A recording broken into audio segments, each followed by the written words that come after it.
E a representatividade na cultura, talvez hoje, muito mais do que há 30 anos atrás, quando eu comecei, ela é importante. Porque eu sinto que a gente está vivendo um momento que é um momento de extremismos. Então, assim, o diálogo, ele cada vez é mais difícil com quem pensa diferente de mim.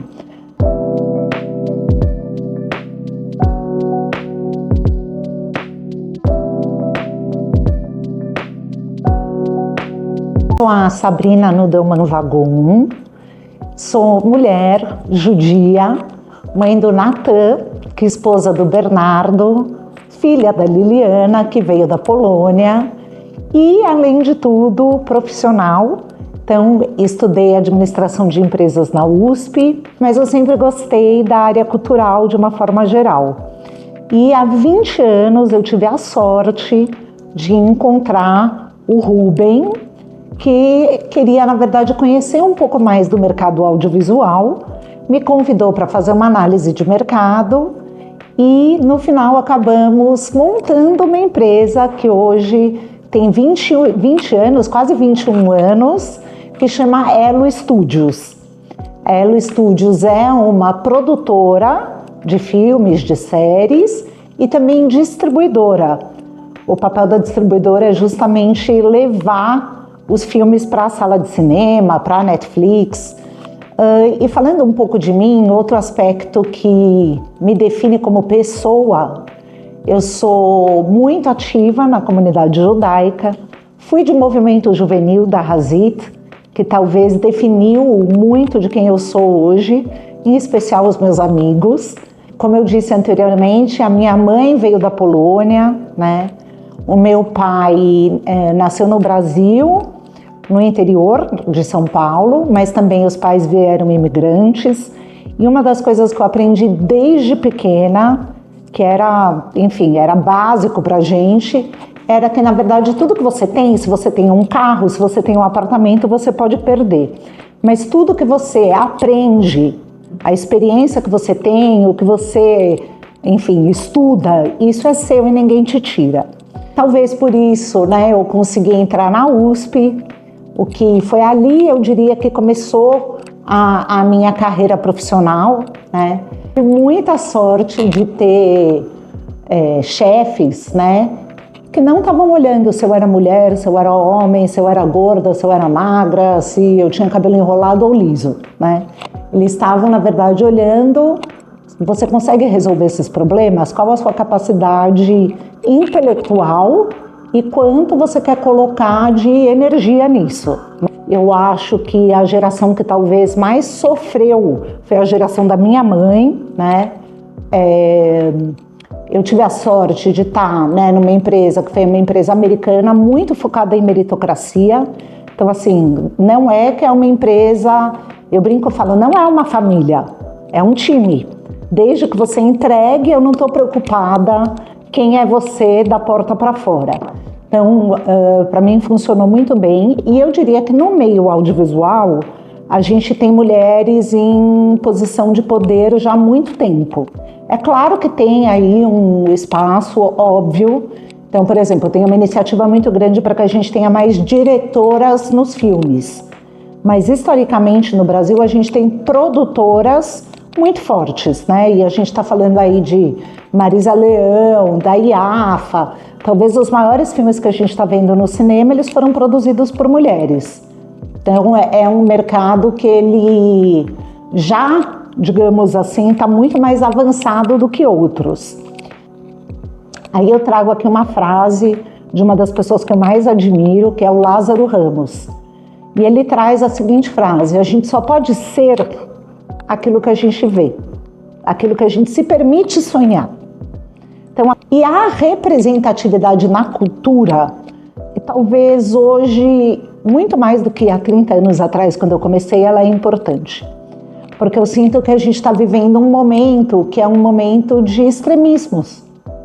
Então, assim, o diálogo, ele cada vez é mais difícil com quem pensa diferente de mim. Eu gosto sempre de falar que quando a gente entra no cinema, Talvez é um dos únicos momentos, tenta lembrar quando você ficou 90 minutos focada em uma única coisa. Sem olhar o celular, sem falar com o amigo do lado. O cinema, ele faz você entrar naquela história e se identificar com o personagem pelas emoções. E isso, adivinha, todo mundo é igual. Na hora que a gente tem essa identidade, né, essa identificação com o personagem, e a gente acompanha a história daquele personagem, muitas vezes a gente pode até se questionar das nossas próprias verdades. E é nesse lugar que eu gosto de enxergar o audiovisual, o entretenimento, a cultura. Como eu disse, eu gosto de tratar da sociedade e da representatividade de todos aqueles que fazem parte da nossa sociedade. Obviamente, sendo mulher, sendo judia, sendo mãe, eu sempre vou trazer um pouco da minha identidade para aquilo que eu faço, né? Até porque isso seria natural. Então, uma das primeiras iniciativas que a gente teve lá atrás, quando eu comecei, foi entender que o audiovisual vindo de Israel é um dos melhores do mundo. A gente não sabe, não conversa, até porque isso daí está atrás das telas e não na frente da tela. Mas o audiovisual vindo de Israel, ele tem uma característica muito interessante que eu gosto de falar. O que é Israel? Israel é um país diverso. Olhando a diversidade que a gente tem em Israel e a quantidade de pessoas que tem no imaginário esse país, e não os judeus, tá? A gente está falando de um país que hoje é majoritariamente evangélico. A gente está falando de um país que hoje ele se define antes de tudo pela fé. Não sou eu que estou falando, são pesquisas da Rede Globo. Falei, nossa, muito interessante. As pessoas leem a Bíblia, independente da sua religião, e elas imaginam esse país. Vamos fazer um filme em Israel.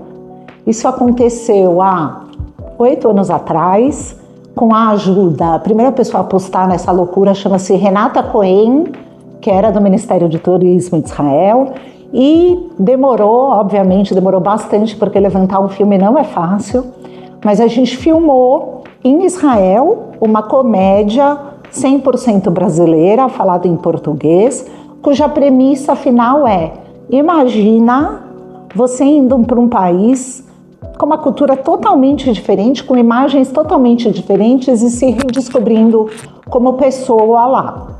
Esse filme chama Viva a Vida, está disponível na Netflix, e ali a gente mostrou como Israel tem muito do que a gente lê na Bíblia, sim, né? Tem o Mar Morto e a gente conhece, mas tem prédios gigantes, tem diversidade, tem beduínos.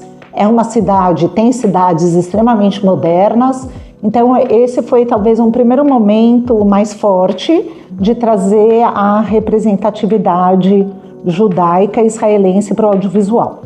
Teve um segundo projeto que foi muito interessante e a gente fez a convite do Vitor Elman, que tem uma agência de publicidade, junto com a ONU, que a gente fez uma série de pílulas, vamos falar assim, conteúdos curtos, para falar sobre o Dia da Memória do Holocausto. E a gente trouxe sobreviventes. São 3 sobreviventes do Holocausto que contam histórias que poderiam ter acontecido com eles. Então a gente vê, né, um senhor que senta e fala: eu apanhei, me perseguiram, me xingaram, me bateram. E aí no final ele fala: mas essa história não é minha, essa história é do José. Quem é o José? O José, ele é indígena, ou ele é uma pessoa preta, ou ele é da comunidade LGBTQIA+, ou seja, vivemos coisas durante o Holocausto que continuam acontecendo, diferente, mas igual, né? E até que ponto a intolerância, ela permanece como ferramenta de agressividade àquele que é o diferente. Antes de tudo, descontrole, é quase sacanagem falar, né? Mas assim, a pessoa que me trouxe esse projeto chama Yafa Brits. De novo, se você não conhece, ela é a maior produtora de cinema do Brasil e é uma mulher. e é judia. Muito interessante do Descontrole. Ele é um filme que ele não é óbvio. O fato da nossa personagem ser judia está posto. Ela poderia ser cristã, ela poderia ser umbandista, tanto faz. Ela é uma mulher bem-sucedida, com muita pressão, seja dela com ela mesma, familiar, da profissão. A gente dá a entender que ela cuida dos pais de certa forma e ela vai buscar uma válvula de escape. Quantas pessoas se identificam nesse lugar? O alcoolismo é uma doença, mas hoje pode ser remédio, pode ser a canetinha, pode ser qualquer coisa. E o que foi lindo de ver, foram feitas várias sessões com pessoas que se relacionavam com o tema diretamente. Então, grupos de apoio a Alcoólicos Anônimos, a Colcha de Retalhos, grupo de mulheres, grupos de mães. E as pessoas choravam, se emocionavam, queriam falar, queriam dividir. Eu me vi nessa cena, e é isso que o cinema faz. Eu me vi nesse lugar, né? O cinema, de certa forma, nesse lugar é muito curativo. O filme está nos cinemas, está fazendo um super sucesso, né? Passou por Fantástico, Ana Maria Braga, novela, teve uma campanha estrondosa e depois do cinema ele vai, né, obviamente, para a televisão. A minha mensagem é: seja feliz. Se você quiser ser dona de casa e esse for um acordo bom dentro da sua unidade familiar, ótimo, siga em frente. Se você quiser ser uma profissional, uma engenheira aeronáutica, siga em frente. Então, a mensagem que eu gostaria de deixar é que a gente tem que tirar nossas amarras, independente de ser mulher ou homem, e realmente ser feliz.